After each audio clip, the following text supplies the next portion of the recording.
Hi friends, எல்லாருக்கும் வணக்கம். Welcome to Theradi Selvi channel. இந்த வீடியோ என்னென்னு பார்த்தீங்கன்னா, ஒரு 10 குறிப்பு நான் சொல்கிறேன். ஸோ அது உங்களுக்கு ஈஸியாக இருக்கும்.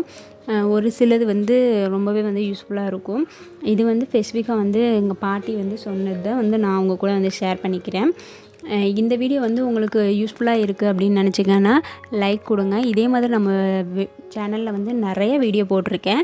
ஸோ செக் பண்ணி பாருங்கள். வாங்க நம்ம வீடியோக்குள்ளே போகலாம். Tips number 1. இப்போ நம்ம காலிஃப்ளவர்லாம் சமைக்கும்போது வெந்நீரில் போட்டுருவோம். காலிஃப்ளவர் நறுக்கிட்டு அதை வெந்நீரில் போட்டுருவோம். அந்த வெந்நீரில் கொஞ்சமாக சர்க்கரையை போட்டு வச்சோம்னா காலிஃப்ளவர் நல்லா சாஃப்டாகவும் இருக்கும். அதில் இருக்க புழு எல்லாமே செத்து போயிடும். Tips number 2. இப்போ தோசைக்கு இட்லிக்கெலாம் நம்ம மாவு அரைப்போம். முதல்ல அரைக்கும் போது ஒரே ஒரு வெண்டைக்காய் போட்டு அரைச்சி இட்லி தோசை ஊற்றுவாங்க. சூப்பராக வரும். இது யாரும் ட்ரை பண்ணியிருக்காங்களா என்னென்னு தெரில. நாங்கள் ட்ரை பண்ணியிருக்கோம். செம்ம சாஃப்டாக வரும். அதே மாதிரி முதல்ல இந்த மாதிரி தான் பண்ணுவாங்க. ஏன்னா நீங்கள் ட்ரை பண்ணி பாருங்கள். இட்லி தோசைலாம் அரைக்கும் போது ஒரே ஒரு வெண்டைக்காய் போட்டு அரைச்சி ஆட்டி எடுத்து பாருங்கள். இட்லி நல்லா சாஃப்டாக இருக்கும். Tips number 3. இப்போ சாதம் ஏதாவது மிஞ்சிருச்சு அப்படின்னா ஒரு பாத்திரத்தில் வெந்நீரை ஊற்றிட்டு அதுக்கு மேலே பாத்திரத்தில் சாதத்தை வச்சு அவிச்சோம்னா சாதம் புதுசாக இப்போ வடித்த மாதிரி இருக்கும். அப்படி இல்லை அப்படின்னா நீங்கள் புதுசாக சாதம் ரெடி பண்ணும்போது அது கொதிலாம் வந்தது பிறகு இந்த பழைய சாதம் இருக்கும்ல அதை கொஞ்சமாக இதில் போட்டு வேக வச்சிங்கன்னா புதுசாக போல் இருக்கும். பழசு போட்ட மாதிரியே இருக்காது. இது முதலேருந்து முன்னோர்கள்லாம் அப்படி தான் பண்ணுவாங்க.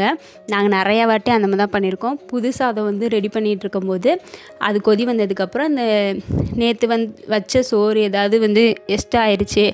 ஆனால் சாதம் ரொம்ப நசன்னு ஆயிடக்கூடாது. ஓரளவுக்கு இருந்துச்சு, விரைச்சிட்டு தான் இருந்துச்சு அப்படின்னா நம்ம அதையும் உள்ளே போட்டுட்டு வடித்தோம்னா புதுசு பழசுன்ற மாதிரியே இருக்காது. சூப்பராக இருக்கும். Tips number 4. இப்போ காஞ்சி போன அந்த ரொட்டி துண்டுலாம் இருக்கும். ஸோ அந்த ரொட்டி துண்டு வீணாக போயிடும். அதை நம்ம லைட்டாக இட்லி பாத்திரத்தில் வச்சு அவிச்சு எடுத்தோம்னா புதுசு போலவே இருக்கும். ட்ரை பண்ணி பாருங்கள். Tips number 5. இப்போ போலி இது மாதிரிலாம் நம்ம செய்யும்போது அதை வாழை இலையில் தான் செய்வோம். அந்த வாழை இலையை முன்பக்கமாக செய்யாமல் பின்பக்கமாக அதில் தட்டி நம்ம போட்டோம்னா இலை சுருங்காமல் இருக்கும். போலியும் நல்லாயிருக்கும். Tips number 6. கொதிக்கும் பாலை இப்போ பால் கொதிக்குது, அது உடனே ஆற வச்சு நம்ம தயிர் ரெடி பண்ணணும் அப்படின்ட்டு பார்த்திங்கன்னா ஒரே ஒரு துண்டு வாழைப்பட்டை இருக்குல்ல அதை உள்ளே போட்டுடணும். கொஞ்சமாக மோர் ஊற்றணும். சீக்கிரம் தயிர் ரெடி ஆகணும் அப்படின்னு பார்த்திங்கன்னா குளிர்காலத்துலலாம் இது ரொம்ப யூஸ்ஃபுல்லாக இருக்கும். மோர் ஊற்றணும். அப்படி இல்லை ஏதாவது எலக்ட்ரிக் ஐட்டம் ரொம்ப சூடாக இருக்கும். ஸோ அது மேலே பாத்திரத்தை வச்சு இந்த தயிர் ரெடி பண்ணி வச்சிங்கன்னா சீக்கிரம் தயிர் உரையாயிரும். இல்லை அப்படின்னா கேஸ் பக்கத்தில் ஏதாவது புதுசாக சமைச்சு இறக்குன பாத்திரம் பக்கத்தில் ஒட்டினாப்பில் நீங்கள் தயிர் உர ஊற்றி வைங்க. சூப்பராக தயிர் ரெடி ஆயிரும். Tips number 7. இப்போ பாலை நம்ம சூடு பண்ணும்போது பால் தீஞ்சிருச்சு. அப்படி தீஞ்ச பாலை என்ன பண்ணுறது அப்படின்னு பார்த்திங்கன்னா அந்த பால் தீஞ்சது சூடு ஆறதுக்கு முன்னாடியே நம்ம மிளகு தட்டி போட்டோம்னா அந்த பால் நிறம் மாறாமல் இருக்கும், சுவையும் மாறாமல் இருக்கும். ட்ரை பண்ணி பாருங்கள். Tips number 8.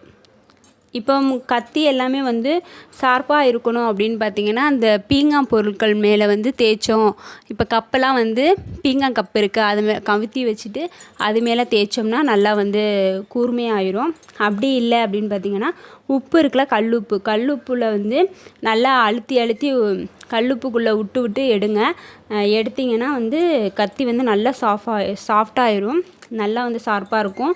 அது இல்லாமல் நம்ம மீன் இந்த நான்வெஜ்ஜு இறைச்சி இதெல்லாம் வெட்டுறதுக்கு சுலபமாக நம்ம வெட்டலாம்.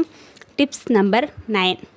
இப்போ வாழைப்பூ வாழைத்தண்டு இதெல்லாம் மோரில் போட்டு நம்ம வைப்போம்.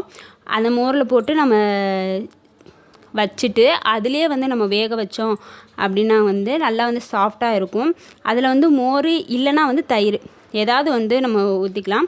அதே மாதிரி வெண்டைக்காய் வதக்கும் போது ஒரே ஒரு ஸ்பூன் தயிர் இல்லை மோர் எது வேணாலும் ஊற்றலாம். அப்படி ஊற்றுனீங்கன்னா வெண்டைக்காய் வந்து பிசு பிசுன்னு வரும்ல, இந்த குழம்புக்கு சாம்பாருக்கு இதுக்குலாம் வைக்கும்போது கூட்டுக்கெலாம் வைக்கும்போது பிசு பிசுன்னு வரும். அந்த பிசு பிசுப்பு இல்லாமல் வெண்டைக்காய் வந்து சாப்பிட்றதுக்கு வந்து நல்லா சாஃப்டாகவே இருக்கும். இப்போ இந்த வெள்ளைப்பாகு இல்லை சீனிப்பாகு இதெல்லாம் வந்து ரெடி பண்ணும்போது அதோட பதம் அந்த கம்பி பதம்ன்ற மாதிரி இருக்கும்ல, அந்த பதம் வந்ததுக்கப்புறம் கொஞ்சமாக வந்து எலுமிச்சை சாறு அதை வந்து பிழிஞ்சு விட்டிங்கன்னா அந்த கம்பி பதத்துலேருந்து மாறாமல் அதே தன்மையோடையே இருக்கும் இந்த வெள்ளைப்பாகு சீனிப்பாகுலாம். ஸோ இந்த 10 டிப்ஸில் ஏதாவது 1 2ஆவது வந்து உங்களுக்கு யூஸ்ஃபுல்லாக இருக்கும்னு நினைக்கிறேன். அப்படி யூஸ்ஃபுல்லாக இருந்துச்சுன்னா இந்த தேரடி செல்வி சேனலை வந்து சப்ஸ்கிரைப் பண்ணிக்கோங்க. இந்த வீடியோ உங்களுக்கு பிடிச்சிருந்துச்சுன்னா லைக் பண்ணிக்கோங்க. வேறு ஒரு வீடியோவில் சந்திப்போம். பாய்.